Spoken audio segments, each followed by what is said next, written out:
பிதா குமாரன் பரிசுத்தாவியின் நாமம் நம்மை ஆசீர்வதித்து வழிநடத்தி காப்பதாக. ஆமென். நாம் அனைவரும் ஆண்டவரை நோக்கி ஜெபம் செய்வோம். மகா கிருபை இரக்கம் நிறைந்த பரிசுத்தமுள்ள நல்ல ஆண்டவரே, இந்த ஆசீர்வதிக்கப்பட்ட மனமகிழ்ச்சியான காலை நேரத்திற்காக நன்றி செலுத்துகின்றோம் கர்த்தாவே. ஆண்டவரே, இந்த திருத்துவ பண்டிகைக்கு பிந்திய 10வது ஞாயிறிலே எங்களை ஒன்றாக கூடி நின்று ஆண்டவரே உம்மை ஆராதிக்கவும், உம்முடைய வார்த்தைகளை கேட்கவும், உம்முடைய நாமத்தை மகிமைப்படுத்தவும் நீர் தந்த மட்டில்லா கிருபைகளுக்காக எமக்கு நன்றி செலுத்துகின்றோம் கர்த்தாவே. ஆண்டவரே, இந்த ஆராதனை ஆரம்பம் முதல் இறுதி வரை பரிசுத்த ஆவியானவரே எங்களை ஆட்கொண்டு வழிநடத்தி காத்தருள வேண்டுமாக நாங்கள் ஜெபிக்கின்றோம் கர்த்தாவே.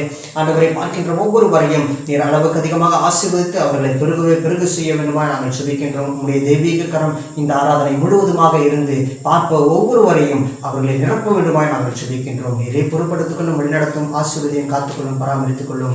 இயேசு கிறிஸ்துவின் நாமத்தில் தயவாய் ஜெபிக்கிறோம் ஜீவனுள்ள நல்ல பரலோக பிதாவே. ஆமென். கிறிஸ்துவுக்கு பிரியமானவர்களே, திருத்துவ பண்டிகைக்கு பிந்திய 10வது ஞாயிறு இந்த நாள் ஆராதனைக்கு ஆரம்பமாக நமக்கு அனைவருக்கும் தெரிந்த ஒரு கீர்த்தனை பாடல், கீர்த்தனை எண் 217வது கீர்த்தனை, தாசரே இத்தரணியை என்பாய் இயேசுவுக்கு சொந்தமாக்குவோம் என்ற ஒரு பாடலை அனைவரும் இணைந்து பாடி ஆண்டவரை ஆராதிப்போம். வாருங்கள்.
கடவுளுக்கு முன்பதாக நம்மை தாழ்த்தி நாம் பாவம் செய்தோம் என்பதை மனவருத்தத்தோடு அறிக்கை செய்யும் வண்ணமாக நம் அனைவருக்கும் தெரிந்த கீர்த்தனை பாடல், கீர்த்தனை எண் 149, இறங்கும் இறங்கும் கருணை வாரி இயேசுராஜனே என்ற ஒரு பாடலின் வழியாக ஆண்டவருடைய சமூகத்திலே நம்முடைய பாவங்களை அறிக்கையிடுவோம். பாருங்கள்.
நமக்கு இறங்கினார்.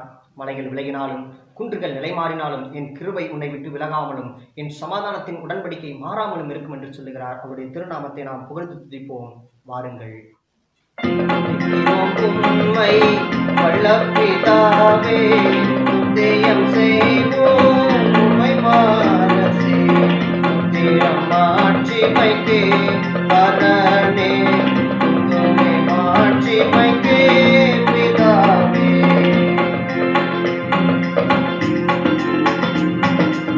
சுதனே இறங்கும் புவியோர் கடனை சுமந்ததை தீர்ந்த தூய செம்மறியே ஜபம் கேளும் பரனே ஜபம் கேளும் கிறிஸ்தே.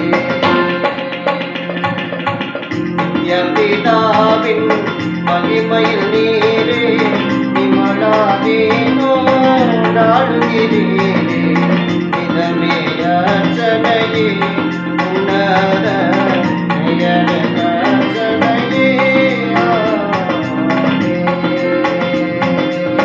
பண்டிகைக்கு பிந்திய 10வது ஞாயிறு. இந்த நாளுக்காக அருளுரைக்காக நமக்கு கொடுக்கப்பட்டிருக்கின்ற திருமறை பகுதி அது தூய லூக்கா எழுதிய நற்செய்தி நூல் 19வது அதிகாரம் 41 துவங்கி 48 வரை உள்ள இறை வார்த்தைகள்.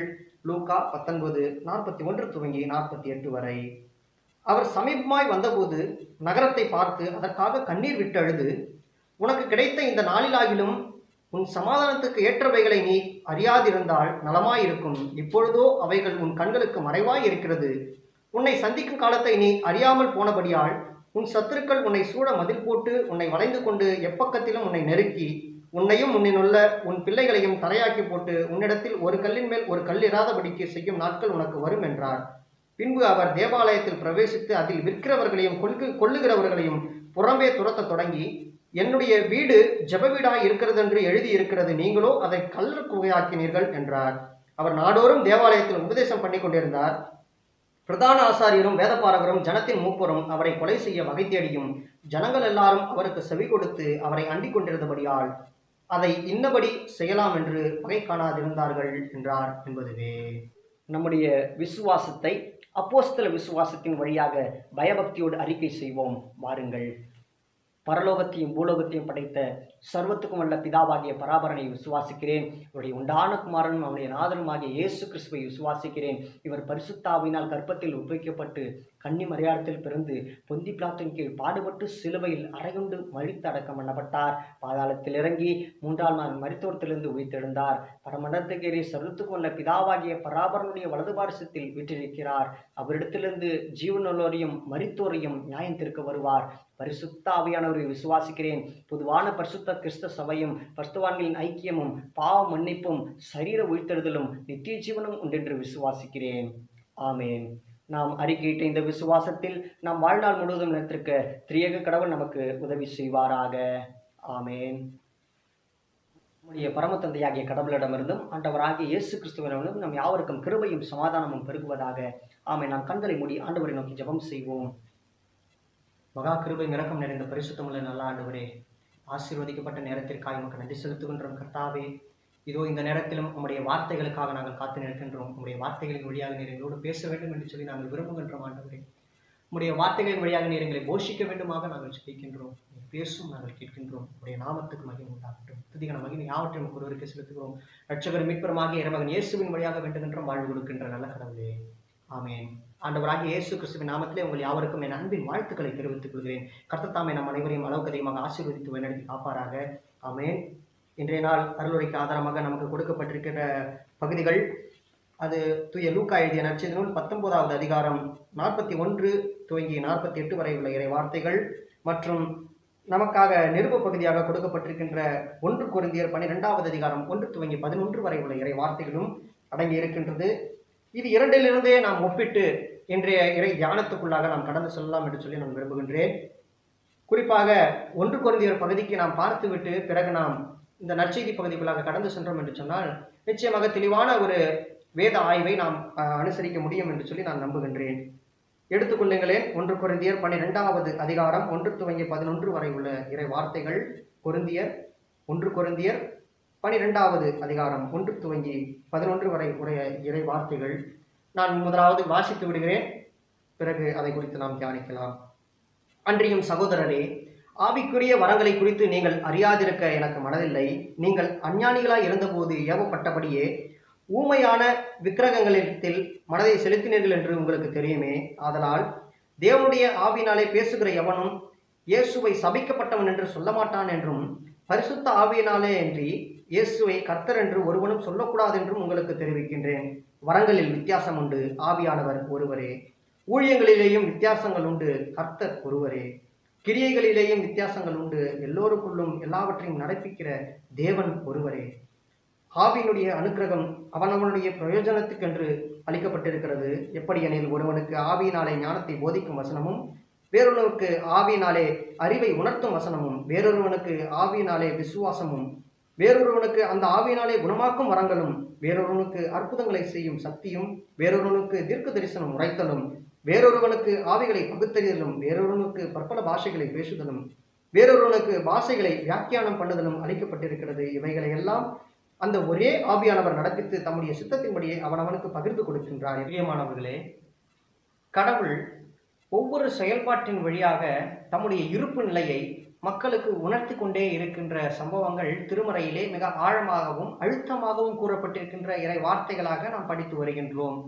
இன்றைய நாள் தியானத்திற்கு நாம் செல்வதற்கு முன்பதாக சற்று திருமறையை ஒரு அலசிய பார்வையில் நாம் காலங்களை பகுத்து பார்த்துவிட்டு பிறகு நாம் திருமறையின் ஆழத்திற்குள்ளாக, நாம் அகலத்திற்குள்ளாக சென்றோம் என்று சொன்னால் அதனுடைய தெளிவான விளக்கத்தை நாம் புரிந்து கொள்ள முடியும் என்பது நம்முடைய கருத்துக்காலாக இருக்கிறது.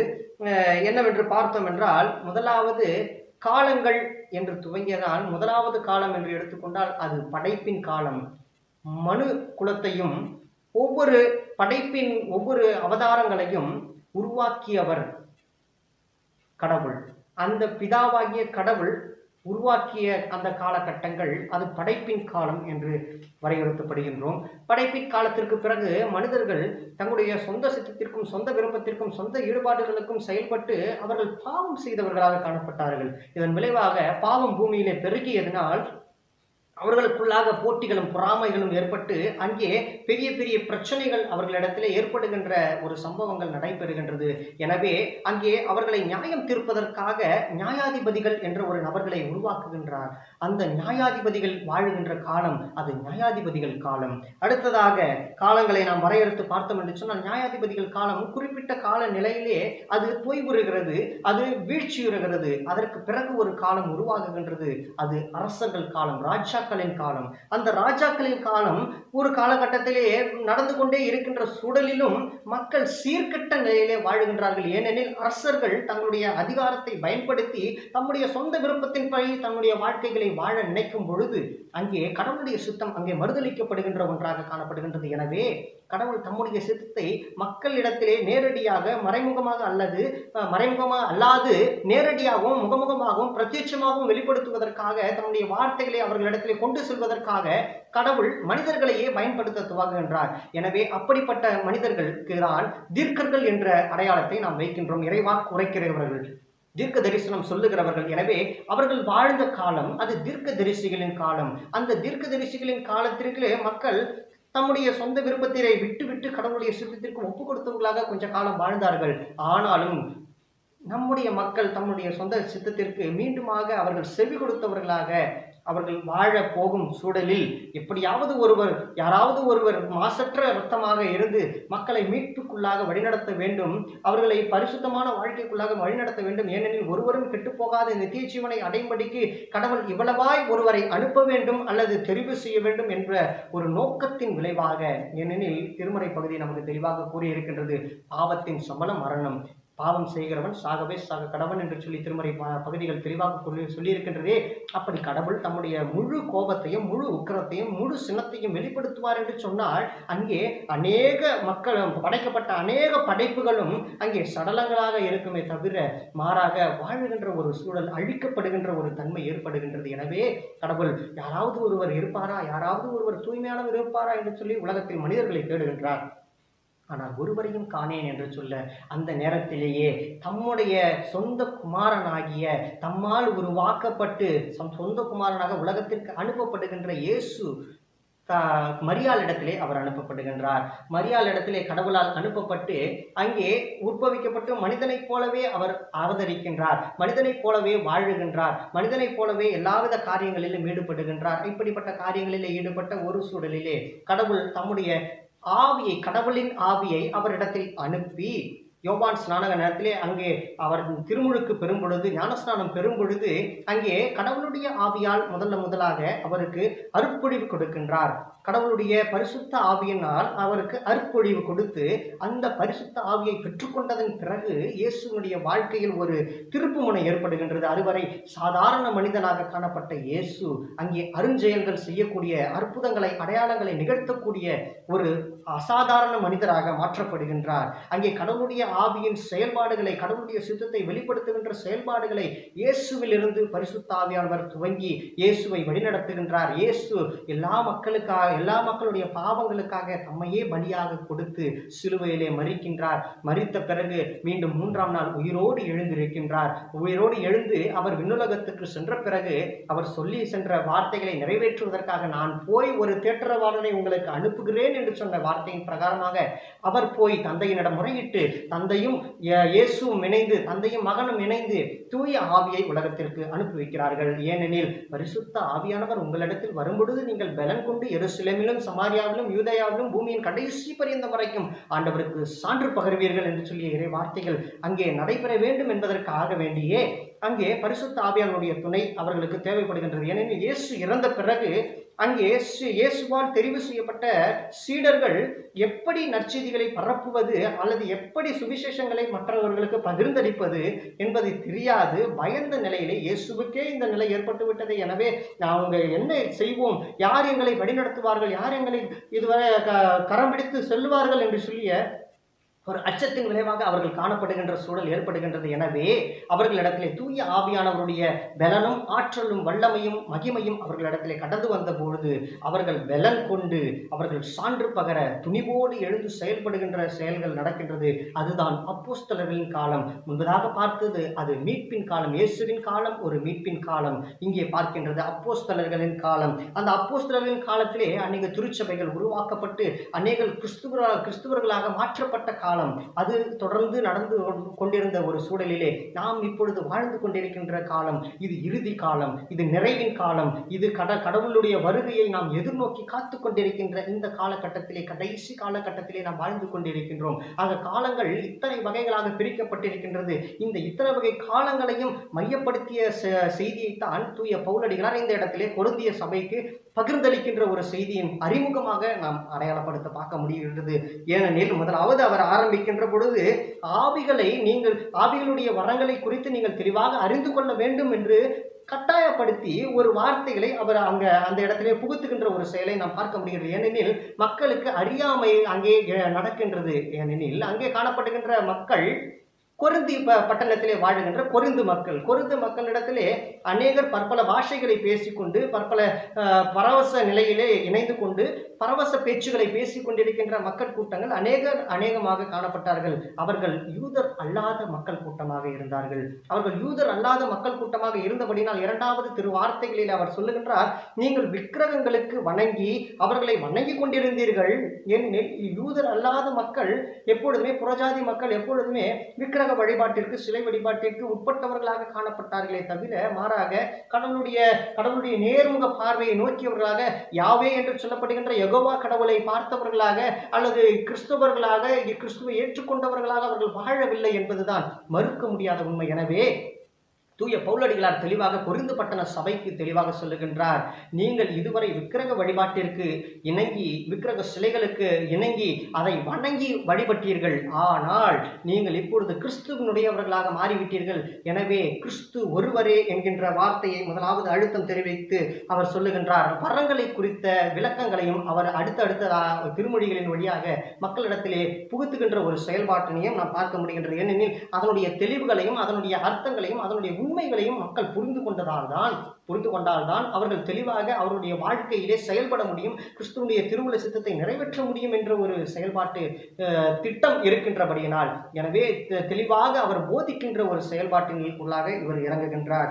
பாருங்களேன், 4வது இறை வார்த்தைகளிலே வரங்களிலே வித்தியாசம் உண்டு, ஆவியானவர் ஒருவரே. முதலாவது தூய ஆவியானவரை அவர் மையப்படுத்திய வார்த்தைகளை நாம் பார்க்க முடிகின்றது. ஏனெனில் தூய ஆவியானவர் ஒருவரை ஆட்கொள்ளும் பொழுதுதான் அவர் அநேக காரியங்களை நடப்பிக்க முடியும், அநேக செயல்பாடுகளை அவர் செய்ய முடியும், அநேக வார்த்தைகளை அவர் உதிக்க முடியும். ஏனெனில் அப்பொழுதுதான் கடவுளுடைய வார்த்தை அவர்களுடைய நாவிலே பெற்றுக்கொண்டு அவர்கள் அருஞ்செயல்களையும் அருமையான இறை வார்த்தைகளையும் எடுத்து கூறுவதற்கு அவை ஏது உள்ளதாகவும் வலுவுள்ளதாகவும் கடவுளுடைய திருவுள்ள சித்தத்திற்கு ஏற்புடையதாக மக்களை வழிநடத்தி செல்லக்கூடிய ஒரு செயல்பாட்டிற்குள்ளாக அவர்களை வழிநடத்தக்கூடியதாகவும் இருக்கும் என்பது தூய பவுலடிகளாரின் சிந்தனைகளின் தெளிவாக நாம் பார்க்க முடிகின்றது. வரங்களில் வித்தியாசம் உண்டு, ஆவியானவர் ஒருவரே. ஊழியங்களில் வித்தியாசம் உண்டு, கர்த்தர் ஒருவரே. கிரியைகளில் வித்தியாசம் உண்டு, எல்லாருக்குள்ளும் எல்லாவற்றையும் நிரப்பிக்கிற தேவன் ஒருவரே என்று சொல்லி திருத்துவத்தை இங்கே மையப்படுத்துகின்ற ஒரு செயல்பாடுகளை பார்க்க முடிகின்றது. முதலாவது தூய ஆவியானவர் வைக்கின்றார், அடுத்ததாக கிறிஸ்துவை வைக்கின்றார், மூன்றாவதாக அவர் பிதாவை அறிமுகப்படுத்துகின்றார். ஆக தந்தை, மகன், தூய ஆவி, பிதா, குமாரன், பரிசுத்த ஆவி என்கின்ற திருத்துவ கடவுளை இந்த இடத்திலே அடையாளப்படுத்துகிறார். திருத்துவத்தை பற்றி நாம் அநேக செய்திகளிலே அநேக இறை வார்த்தைகளிலே நாம் தியானித்திருக்கின்றோம், கேட்டிருக்கின்றோம், பார்த்திருக்கின்றோம். ஆனாலும் திருத்துவ கடவுள் என்பவர் ஒருவரே கடவுள் என்பதை நாம் அநேக செய்திகளிலும் அநேக வார்த்தைகளிலும் நாம் பார்த்திருக்கின்றோம். அதன் அழுத்தத்தை தான் இந்த இடத்திலேயும் தூய பவுலடிகளார் சொல்லுகின்றார். கிறிஸ்து ஒருவரே, கடவுள் ஒருவரே, பிதாவாகிய கடவுளும் ஒருவரே, குமாரனாகிய கடவுளும் ஒருவரே, பரிசுத்த ஆவியானவருடைய கடவுளும் ஒருவரே. ஆக ஒரே கடவுள் 3 ஆழ்தத்துவ நிலையில் செயல்படுகின்ற செயல்பாட்டின் கூறாகத்தான் இருக்கின்றது என்பதை மக்கள் மத்தியில் தெளிவாக எடுத்து கூறுகின்ற செயல்பாட்டினை தூய பவுலடிகளார் கையாண்டிருக்கின்ற ஒரு சூழலை நாம் பார்க்க முடிகின்றது. அடுத்ததாக அவர் ஆவியானவருடைய வரங்களின் காரியங்களை குறித்து அவர் பகிர்ந்தளிக்கின்றார். ஆவியானவரால் கொடுக்கப்படுகின்ற தூய ஆவியினால் அருளப்படுகின்ற அந்த வரங்களை குறித்து அவர் சொல்லுகின்றார். வரங்கள் 9 வகைகளாக இவர் வரையறுக்கின்றார். 9 வரங்களாக வரையறுக்கின்ற இந்த வரங்களை வைத்து பார்த்தோம்னா 9 9 9 என்பதும் திருமறையிலே அநேக இடங்களில் வருகின்ற ஒரு செய்தியாக இருக்கின்றது. நம்ம எல்லாருக்கும் தெரிந்த ஒரு சம்பவம் பார்த்தோம் என்றால் கலாத்தியர் பகுதி 5வது அதிகாரத்திலே நாம் எடுத்து பார்த்தோம் என்று சொன்னால் அங்கே ஆவியின் கனிகள் 9.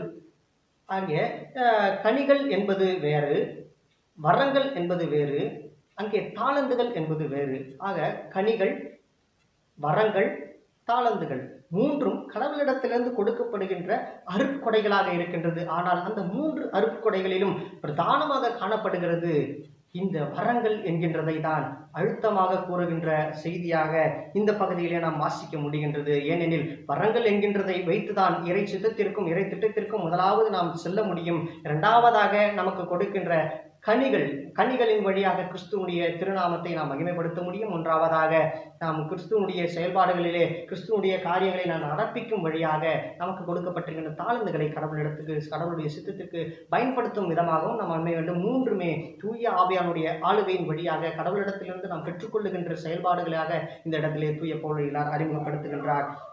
தொடர்ந்து நாம் வாசித்து பார்த்தோம் என்று சொன்னால் அந்த வரங்களை படிப்படியாக வரையறை செய்து அவர் சொல்லுகின்றார். எப்படியெனில் ஒருவனுக்கு ஆவியினாலே ஞானத்தை போதிக்கும் வசனமும், ஞானத்தை போதித்தல் முதலாவது நான் அறிமுகத்திலே முன்பதாக சொன்னது போல ஞானத்தை போதிக்கின்றது. கடவுளிடத்திலிருந்து பெற்றுக்கொள்ளுகின்ற அந்த ஞான வரங்களை, கடவுளிடத்திலே பெற்றுக்கொள்ளுகின்ற ஞான காரியங்களை, ஞானத்தின் ஊற்று உறைவிடத்தை அவர்கள் பெற்றுக்கொண்டு அதனை மக்களிடத்திலே எடுத்து போதிக்கின்ற ஒரு செயல்பாடுகள் ஒரு முக்கியமான வரங்களாக இங்கே தூய பவுலடிகளார் எடுத்து சொல்லுகின்றார். ஏனெனில் கடவுளிடத்திலிருந்து ஞானத்தை பெற்றுக்கொண்டு கடவுளிடத்திலிருந்து அந்த வார்த்தைகளை பெற்றுக்கொண்டு அந்த நேரத்திலே மக்களிடத்தில் தெளிவாக ஞானமாக சரியாக பேசினால்தான் நிச்சயமாக அதற்குரிய தெளிவுகளை மக்கள் பெற்றுக்கொண்டு கடவுளுடைய திருவுள்ள சித்தத்திற்கு ஏற்புடையவர்களாக அவர்கள் நடக்க முடியும் என்பதை அறிந்தவராக காணப்படுகின்றவராக இந்த தூய பவுலடிகளாருடைய சிந்தனைகளை நாம் பார்க்க முடிகின்றது.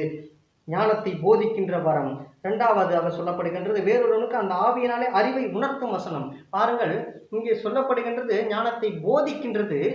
முதலாவது போதனை வசனம், இரண்டாவதாக கவுன்சிலிங், பிறருக்கு ஆலோசனை சொல்லுகின்ற ஒரு காரியங்களும் கடவுளிடத்திலிருந்து பெற்றுக்கொள்ளுகிறது. அதாவது கடவுளுடைய காரியங்களை கடவுளுடைய சித்தத்திற்கு நேராக அவர்களை வழிநடத்தக்கூடிய செயல்பாடுகளை செய்யக்கூடியதாக அந்த ஆலோசனை இருக்க வேண்டுமே தவிர மாறான காரியத்திற்கு அது செயல்படும் என்று சொன்னால் அது தூய ஆவியானவரால் கொடுக்கப்படுகின்ற வரங்களாக இருக்க முடியாது என்பதை நாம் தெளிவாக அறிந்து கொள்ள வேண்டும் என்பதை தான் இந்த தூய பவுலடிகளாரின் வார்த்தைகளின் வழியாக நாம் பார்க்க முடிகின்றது. வேறொருவனுக்கு அற்புதங்களை செய்யும் சக்தியும், அற்புதங்கள் அருஞ்செயல்கள் செய்யக்கூடிய வல்லமையும் அங்கே கடவுளிடத்திலிருந்து மாத்திரமே அங்கு தூய ஆவியானவர் வழியாகவே நமக்கு கொடுக்கப்படுகின்ற செயல்பாடுகளாக இருக்கின்றது.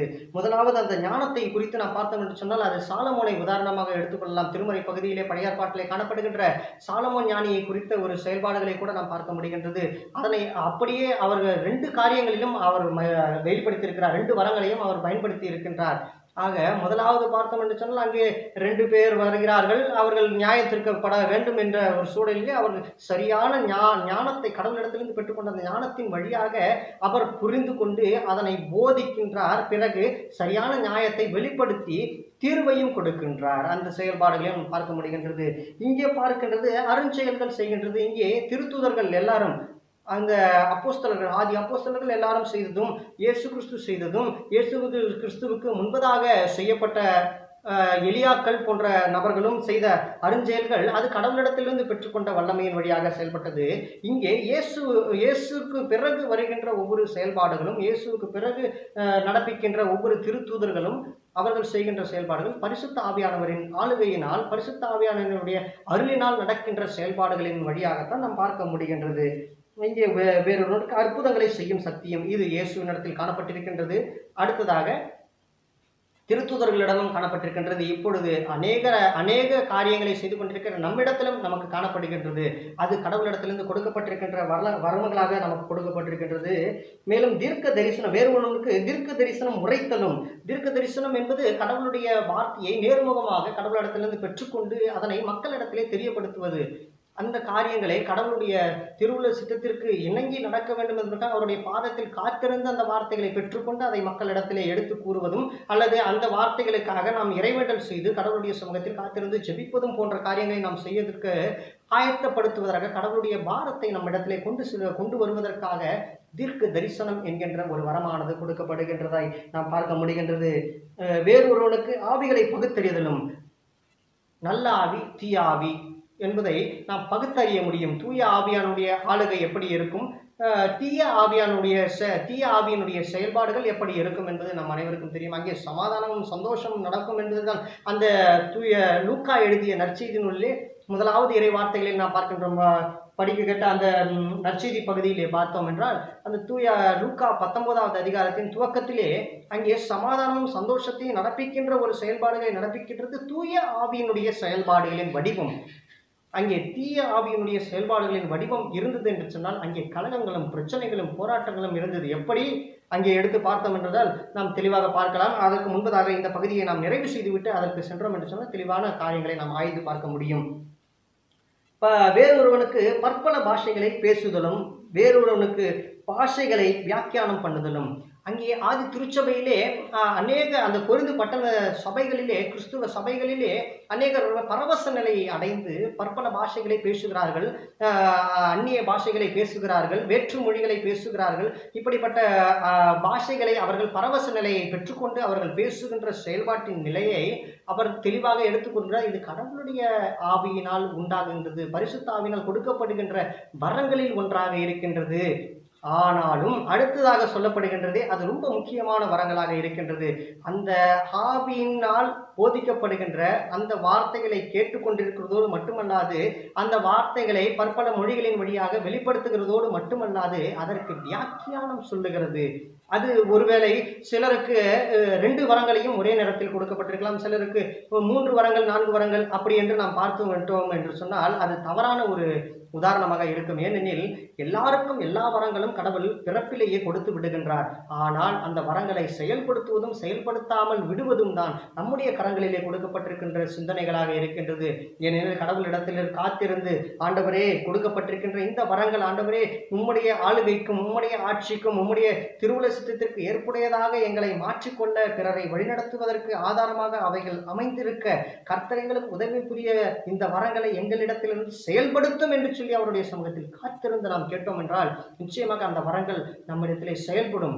நம்மிடத்திலிருந்து கிறிஸ்துவனுடைய திருவுள சித்தத்திற்கு ஏற்புடையதாக அநேகரை சாட்சிக்கு நேராக கிறிஸ்துவனுடைய இறையரசுக்கு நேராக வழிநடத்துவதற்கு அது ஆதாரங்களாக இருக்கும் என்பது தெள்ளந்தெளிவாக அறிய முடிகின்ற உண்மையின் கூற்றாக இருக்கின்றது.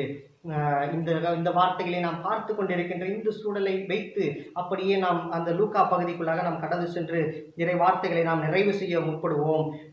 பாருங்கள், இந்த இடத்திலேயே அவர் தேவாலயங்களுக்குள்ளாக உட்புகின்றார். அங்கே அநேகருக்கு அவர் பிரசங்கம் செய்கின்றார், அநேகர் இடத்திலே போதனை செய்கின்றார். அது மட்டுமல்லாது அநேகருக்கு இந்த வரங்களை செயல்படுத்தி காண்பிக்கின்றார், அநேகருக்கு போதிக்கின்ற செயல்பாடுகளையும் அவர் செய்கின்றார். முதலாவது கொடுக்கப்பட்டிருக்கின்ற வரமும் அவரிடத்தில் செயல்பட்டிருக்கின்றது. அடுத்ததாக அவர்களுக்கு ஆலோசனை கொடுக்கின்ற வரங்களும் இவரிடத்தில் செயல்பட்டிருக்கின்றது. அடுத்ததாக அருஞ்செயல்களை செய்கின்ற வரமும் இவரிடத்தில் செயல்பட்டிருக்கின்றது. ஆக இந்த குறிப்பிடப்பட்டிருக்கின்ற 9 வரங்கள், தீர்க்கதரிசனம் உரைத்த வரங்களும் இவரிடத்தில் செயல்பட்டிருக்கின்றது. பற்பல மொழிகளை பேசியும் இருக்கலாம் என்று வேத ஆய்வாளர்கள் தெளிவாக சொல்லுகிறார்கள். அப்படிப்பட்ட வரங்களின் வழியாக அவர் கடவுளிடத்திலிருந்து அந்த ஆளுகையின் வரங்களை பெற்றுக்கொண்டு பிறருக்கு அதை போதித்திருக்கலாம் என்றும் சில ஆய்வாளர்கள் எழுத்து வடிவமாக தெரிவிக்கின்ற புத்தகங்களை நாம் வாசிக்க முடிகின்றது. ஆக எல்லா ஆவியின் வரங்களையும் இவர் இயேசு பெற்றுக்கொண்டவராக அந்த இடத்திலே நிலைநிறுத்தப்பட்டு காண்பிக்கின்ற ஒரு சூழலை நாம் பார்க்க முடிகின்றது. ஏனெனில் அவர் கற்பம் தரிக்கும் பொழுதே பரிசுத்த ஆவியானவர் ஆளுகை செய்யப்படுகின்றார். மேலும் அவர் திருமுழுக்கு பெறும் பொழுது அவர் தூய ஆவியினால் பலப்படுத்தப்படுகின்றார். அதன் விளைவாக அவர் உருவாக்கப்பட்டதன் விளைவாக அந்த நிலையிலே அவர் செயல்படுகின்ற ஸ்தானத்தையும் நாம் பார்க்க முடிகின்றது. இந்த வசனங்களை நாம் எடுத்து பார்த்தோம் என்று சொன்னால், அவர் தன்னுடைய நிலையிலே எல்லாருக்கும் அருஞ்செயல்களையும் அடையாளங்களையும் கடவுளுடைய வரங்களை செயல்படுத்தி விட்டு மேலுமாக ஒரு புதியதொரு செயல்பாட்டிற்குள்ளாக அவர் இறங்குகின்றார். இந்த வரங்களை பெற்றுக்கொண்டவர்கள் எப்பொழுதுமே கடவுளுடைய திருவுள சித்தத்திற்கு ஏற்புடையவர்களாக வாழ்வார்களே தவிர அங்கே அநியாயங்களும் அக்கிரமங்களும் பல்வேறு விதமான தீங்கான காரியங்கள் நடைபெறும் பொழுது அதனை பார்த்து கொண்டு அமைதியாக இருப்பவர்களாக அவர்கள் இருக்க மாட்டார்கள். மாறாக அவர்கள் கடவுளுடைய வார்த்தைகளுக்கு செவி கொடுத்தவர்களாக, கடவுளுடைய சித்தத்திற்கு செவி கொடுத்தவர்களாக வாழுகின்ற பொழுது அங்கே நடக்கின்ற தீய செயல்பாடுகளை எதிர்த்து கேள்வி கேட்கின்றவர்களாகவும் வாழ்வார்கள் என்பதைத்தான் இயேசு செயலாக்கத்திலே காண்பிக்கின்ற ஒரு சூழலை நாம் பார்க்க முடிகின்றது. இங்கே ஆலயத்திலே அங்கே அநேக வியாபார ஸ்தலங்களாக அந்த ஆலயத்தை மாற்றிக்கொண்டு அநேகர் வியாபாரம் செய்து கொண்டிருக்கின்ற சூழலிலே இயேசு அதனை கண்டித்து அந்த வியாபார ஸ்தலத்தை, அந்த ஆலயத்தை மீண்டுமாக மறுகட்டுமானத்தை செய்கின்ற ஒரு செயல்பாடுகளை, அதாவது அவர்கள் செய்கின்ற செயல்பாடுகள், தீமையான செயல்பாடுகளை விரட்டி அடித்து விட்டு நன்மையான செயல்பாடுகள் நடக்கக்கூடிய, கடவுளுடைய நாமம் மகிமைப்படக்கூடிய ஆராதனை மட்டுமே நடைபெற வேண்டும் என்பதை வலியுறுத்துகின்றவர்களாக அந்த இடத்திலே காணப்படுகின்ற சூழலில் நாம் பார்க்க முடிகின்றது.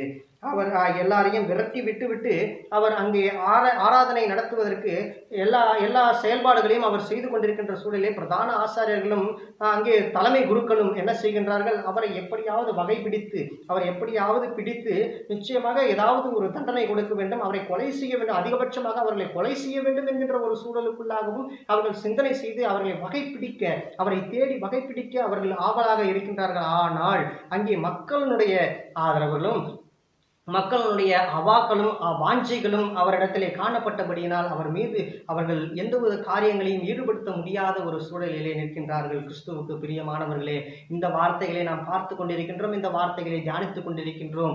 இன்றைக்கு நமக்கும் இந்த வரங்கள் 9 வரங்களும் கொடுக்கப்பட்டிருக்கின்றது. ஏனெனில் பிறப்பின் பொழுதே அனைவருக்கும் இந்த வரங்களை கடவுள் நம்மிடத்திலே கொடுத்திருக்கின்றார் என்பது முன்பதாக நான் சொல்லியபடியே இருக்கின்றது. அந்த வரங்களை நமக்குள்ளாக நாம் செயல்படுத்துவதும் செயல்படுத்தாததும் நம்முடைய கரங்களிலே கொடுக்கப்பட்டிருக்கின்றது. நாம் அதை செயல்படுத்துவோம் என்று சொன்னால் நிச்சயமாக இறையரசுக்கு நேராக நாமும் வழிநடத்தப்பட முடியும், பிறரையும் நாம் வழிநடத்தி கொண்டு செல்ல முடியும். அத்தகைய காரியங்களை செய்வதற்கு ஆண்டவருடைய சமூகத்திலே காத்திருந்து ஒப்பு கொடுத்து ஆண்டவருடைய சமூகத்திலே பெற்றுக்கொண்டு அதனை அபியாசப்படுத்தி காண்பிக்கின்றவர்களாக ஆதி அப்போஸ்தலர்கள் காணப்பட்டார்கள். அதே போல இந்த கடைசி காலம், நாம் சொல்லியது போல அந்த காலங்களின் வரிசையிலே நாம் வாழ்ந்து கொண்டிருக்கின்ற இறுதி காலத்திலே நாம் வாழ்ந்து கொண்டிருக்கின்றோம். இது கடவுளுக்கு நேராக நாம் வழிநடத்தப்பட வேண்டிய காலம், கடவுளுக்கு நேராக பிறரை வழி நடத்த வேண்டிய காலம். இந்த காலகட்டத்திலே வாழ்ந்து கொண்டிருக்கின்ற நாம் எப்படிப்பட்ட செயல்பாடுகளையும், எப்படிப்பட்ட சிந்தனைகளையும், எப்படிப்பட்ட திட்டங்களையும் நாம் செய்து கொண்டிருக்கின்றோம் என்பதை நாம் ஆழ்ந்து பார்க்க வேண்டிய அவசியமும் கட்டாயமும் கடமையும் நம் மீது இருக்கின்றது என்பதை உணர்ந்தவர்களாக நாம் செயல்பட வேண்டும். கிறிஸ்து எப்படியெல்லாம் வாழ வேண்டும் என்று நமக்கு கற்றுக் கொடுத்து அப்படியெல்லாம் வாழ்ந்து காண்பித்திருக்கின்றார். இங்கே அவர் கண்டிக்கின்றவராகவும் போதிக்கின்றவராகவும் அருஞ்செயல்களை செய்கின்றவராகவும் கடவுளுடைய கொடுக்கப்பட்டிருக்கின்ற தூய ஆவியானவரால் அருளப்பட்டிருக்கின்ற 9 வரங்களை செயல்படுத்துவதாக மட்டுமல்ல, அங்கே கண்டித்து உணர்த்துகின்ற ஒரு செயல்பாடுகளையும் அவர் செய்கின்றார். அங்கே சொல்லப்பட்டிருக்கின்ற இறை வார்த்தைகளை பார்த்தோம் என்று சொன்னால் அங்கே ஆவியின் கனிகளை கொண்டிருந்தவராகவும் இருக்கின்றார், அங்கே ஆவியின் தாளந்துகளை பெற்றிருந்தவராகவும் இருக்கின்றார். அங்கே கொடுக்கப்பட்டிருக்கிற ஆவியின் வரங்களை பெற்றிருந்தவராகவும் இருக்கின்றார். இத்தகைய செயல்பாடுகளே கிறிஸ்து காணப்பட்டது போல நீங்களும் என்னை போல மேலான காரியங்களை செய்வீர்கள் என்று சொல்லிவிட்டு சென்ற கிறிஸ்து இன்றைக்கு நமக்கும் அறைகூவல் விடுக்கின்றார். இத்தகைய காரியங்களை நாம் செய்து இறையரசுக்கு நேராக நம்மும் சென்று பிறரையும் வழிநடத்தப்பட வேண்டும் என்கின்ற ஒரு சூழலுக்குள்ளாக நாம் இருக்கின்றோம் இந்த இறுதி காலகட்டத்திலேயே. பாருங்கள், இன்றைய நாளிலே நமக்கு கொடுக்கப்பட்டிருக்க அந்த வார்த்தைகளிலே இன்றைய நாளுக்கு நமக்கு கொடுக்கப்பட்டிருக்க அந்த தலைப்பு பார்த்தோம் என்று சொன்னால் எருசலேமின் அழிவை நினைவு கூறும் ஞாயிறு. ஆக இந்த காலகட்டங்களில் வாழ்ந்து கொண்டிருக்கிற நாம் எருசலேம் என்கின்றது இந்த காலகட்டங்களில் நாம் எடுத்துக்கொண்டோம் என்று சொன்னால் நாம் வாழுகின்ற உலகமாக எடுத்துக்கொள்ளலாம். நாம் வாழுகின்ற உலகம் ஒரு அழிவுக்கு நேராக பயணித்துக் கொண்டிருக்கின்றது, அழிவுக்கு நேரான காரியங்களிலே சென்று கொண்டிருக்கின்றது என்பது நாம் எல்லாரும் உணர்ந்து கொண்டிருக்கிறோம். அனுதினம் செய்தித்தாள்களிலே வாசிக்கின்றோம், அனுதினம் ஒவ்வொரு காரியங்களிலும் நம்முடைய வலைதளங்களிலே நம்ம சுண்டி வாசிக்கின்றபடி அநேக செய்திகள் அழிவை நோக்கிய செய்திகளாக இருக்கின்றது, ஆபத்தை நோக்கிய செய்திகளாக இருக்கின்றது, அங்கே வீழ்ச்சியை நோக்கிய செய்திகளாக நாம் வாசித்துக் கொண்டிருக்கின்றோம். இந்த வீழ்ச்சியின் காலகட்டத்தில் எழுச்சி மிகு நாயகனாக இயேசு அந்த காலகட்டங்களில் எப்படி செயல்பட்டாரோ அதே போல நாமும் செயல்பட வேண்டும். அவருடைய ஆவியின் வரங்களை பெற்றுக்கொண்டவர்களாக செயல்பட வேண்டும் என்று சொல்லிதான் கடவுள் விரும்புகின்றார். அங்கே ஆதி அப்போஸ்தலரிடம் கிறிஸ்து போன பின்பதாக அவர்கள் பயந்தவர்களாக என்ன செய்வோம், கிறிஸ்து எங்களை விட்டு கடந்து சென்று விட்டாரே, நாங்கள் என்ன செய்வோம், யார் எங்களை வழிநடத்துவார்கள் என்று சொல்லி பயந்தவர்களாக அவர்கள் எப்படி காணப்பட்டார்களோ அதே போலத்தான் இந்த காலகட்டங்களிலும் நாமும் வாழ்ந்து கொண்டிருக்கின்றோம். யார் நமக்கு என்ன செய்வாங்க, எப்படி நம்ம வழிகாட்டுவாங்க, நான் கிறிஸ்துவை போதிக்க வேண்டிய கடமை என்னிடத்தில் இருக்கின்ற தூய பவுலடியார் சொன்னது போல 1 கொரிந்தியர் 9:16 சொன்னதுபடி சுவிசேஷத்தை அறிவிப்பதை குறித்து மேன்மை பாராட்ட எனக்கு இடமில்லை, அது என்மேல் விழுந்த கடமையாக இருக்கிறது. நற்செய்தியை நான் அறிவிக்காமல் இருந்தேனா என்று சொன்னால் எனக்கு ஐயோ என்கின்ற பதத்தை கொண்டு நாம் இன்றைக்கு நற்செய்தியை அறிவிக்க வாஞ்சி உள்ளவர்களாகவும் அல்லது வாஞ்சியற்றவர்களாகவும் கூட இருக்கலாம். ஆனால் கடவுள் பயன்படுத்துகின்ற பாத்திரங்களாக நாம் உருவாக வேண்டும் என்பதுதான் கடவுள் நம்மிடத்தில் எதிர்பார்க்கின்ற காரியங்களாக இருக்கின்றது. ஏனெனில் நம்மை படைத்ததற்கென்று ஒரு நோக்கம் இருக்கின்றது, நாம் வாழுகின்றதற்கென்று ஒரு நோக்கம் இருக்கின்றது, நம்மை உருவாக்கி இருக்கிறதற்கென்று ஒரு நோக்கம் இருக்கின்றது.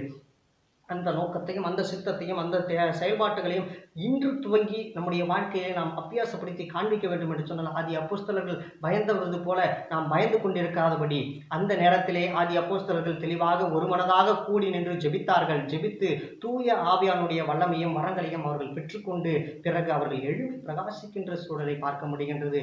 அதே ஆதி அப்போஸ்தலர்கள் ஒரு சாதாரண மனிதர்களாக காணப்பட்டார்களே, ஆதி அப்போஸ்தலர்களும் ஒரு பெரிய ஆட்களாக இல்லையே, ஆதி அப்போஸ்தலர்கள் எல்லாம் ஒரு பெரிய பெரிய புதிதாக உருவாக்கப்பட்ட மனு கூட்டமாக இல்லையே, உங்களையும் என்னையும் போல ஒரு சாதாரண மனிதர்களாகத்தான் இருந்தார்கள். ஆனால் அவர்களால் செய்ய முடிந்த அந்த காரியம் நம்மால் இன்றைக்கு செயல்படுத்த முடியவில்லையே என்று சொல்லி ஏக்கத்தோடு நீங்கள் இருக்கலாம். கிறிஸ்து சொல்லுகின்றார், நீங்கள் என்னை போலவும் செய்வீர்கள், என்னை விட மேலான காரியங்களும் செய்வீர்கள் என்று சொல்லி அவர் கற்றுக் கொடுத்திருக்கின்ற அந்த வார்த்தைகளை நாம் பிடித்து கொண்ட ஆண்டவரே, உம்மை போலவும் நாம் செயல்பட வேண்டும், உம்மை விட மேலான காரியங்களையும் நாங்கள் செய்து கர்த்தருடைய சித்தம் பரமண்டலத்தில் செய்யப்படுகிறது போல இந்த பூமியிலும் செயல்பட்டு ஆண்டவரே அநேகரை உமக்கு நேராக வழிநடத்தி அநேகரை இறை ஆட்சிக்குள்ளாக இறையரசுக்குள்ளாக அழைத்து செல்ல கடவுள் எங்களை ஒரு கருவியாக எடுத்து பயன்படுத்த வேண்டுமாக நாங்கள் ஜெபிக்கின்றோம் என்று சொல்லி அவருடைய சமூகத்திலே காத்திருந்து இந்த தூய ஆவியானுடைய வரங்களையும் வல்லமைகளையும் அருள்களையும் பெற்றுக்கொண்டு நாம் கிறிஸ்துவை போல அநீதிகளை எதிர்த்து கேட்டு கிறிஸ்துவை போல அநீதிகளை எந்த இடத்தில் எந்த சூழலில்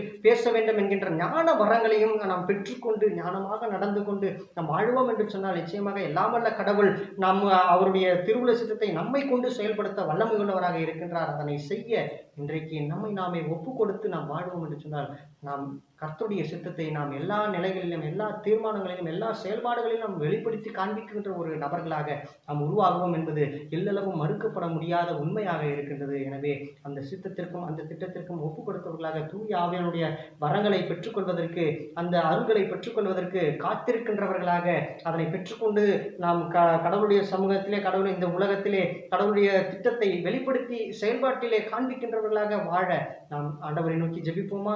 வாருங்கள், என்னோடு சேர்ந்து ஆண்டவரை நோக்கி ஜெபிப்போம். மகா கிருபையும் இரக்கம் நிறைந்த பரிசுத்தமுள்ள நல்ல ஆண்டவரே, ஆசீர்வதிக்கப்பட்ட மனமகிழ்ச்சியான நேரத்திற்காய் நன்றி செலுத்துகின்றோம் கர்த்தாவே. ஆண்டவரே, இதோ இந்த நேரத்திலும் உம்முடைய வார்த்தைகள் எங்களுக்கு தெளிவாக போதித்திருக்கிறது கர்த்தாவே. உம்முடைய வார்த்தைகள் எங்களுக்கு தெளிவாக பேசி இருக்கிறது ஆண்டவரே. உம்முடைய வார்த்தைகள் தெளிவாக எங்களுக்கு கற்றுக் கொடுத்திருக்கிறது கர்த்தாவே.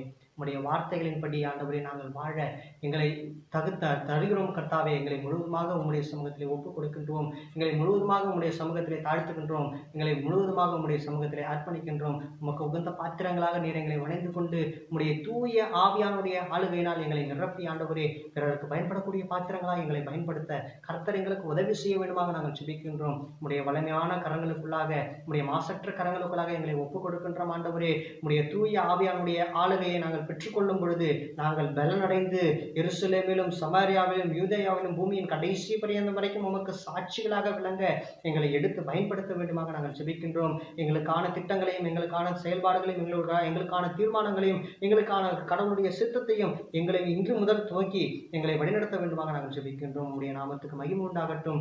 நீரே பொறுப்படுத்திக் கொள்ளும், நீரே வழிநடத்தும், நீரே காத்துக்கொள்ளும், நீரே பலப்படுத்தும், ஆசீர்வதியும். துதியான மகிமை யாவற்றையும் குரலுக்கு செலுத்துகிறோம். ரட்சகர் மீட்பருமாகிய இயேசு கிறிஸ்துவின் நாமத்தில் தயவாய் ஜெபிக்கிறோம்.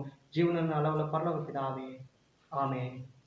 பரமண்டலத்தில் எங்கள் பிதாவே, உம்முடைய நாமம் பரிசுத்தப்படுவதாக, உம்முடைய ராஜ்யம் வருவதாக, உம்முடைய சித்தம் பரமண்டலத்தில் செய்யப்படுவது போல பூமியிலையும் செய்யப்படுவதாக. அன்றற்கு வேண்டிய ஆகாரத்தை இன்று எங்களுக்கு தாரும். எங்கள் கடனாளிகளுக்கு நாங்கள் மன்னிக்கிறது போல எங்கள் பாவங்களை மன்னித்தருளும். எங்களை சோதனைக்குட்பட பண்ணாமல் தீமையிலிருந்து ரட்சித்தருளும்.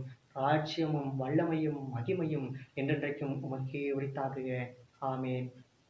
இதோ உலகத்தின் கடைசி பரியந்தம் வரைக்கும் சகல நாட்களிலும் நான் உங்களோடு கூட இருக்கிறேன்னு சொன்ன நம்முடைய ஆண்டவராகிய இயேசு கிறிஸ்துவின் கிருபையும் பிதாவாகிய பராபரனுடைய அன்பும் பரிசுத்தாவினுடைய ஐக்கியம் ஆசீர்வாதம் வழிநடத்தலும் இன்றும் என்றும் நம் அனைவரோடும் குறிப்பாக இந்த காணொலியின் வழியாக நம்மோடு இணைந்திருக்கின்ற ஒவ்வொரு சகோதர சகோதரருடைய உள்ளத்தோடும் இல்லத்தோடும் இருந்து ஆசீர்வதித்து பலப்படுத்தி காப்பதாக.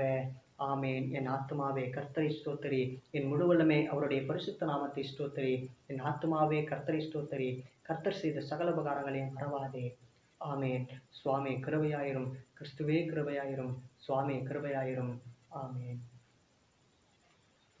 ஸ்தோத்திரம்.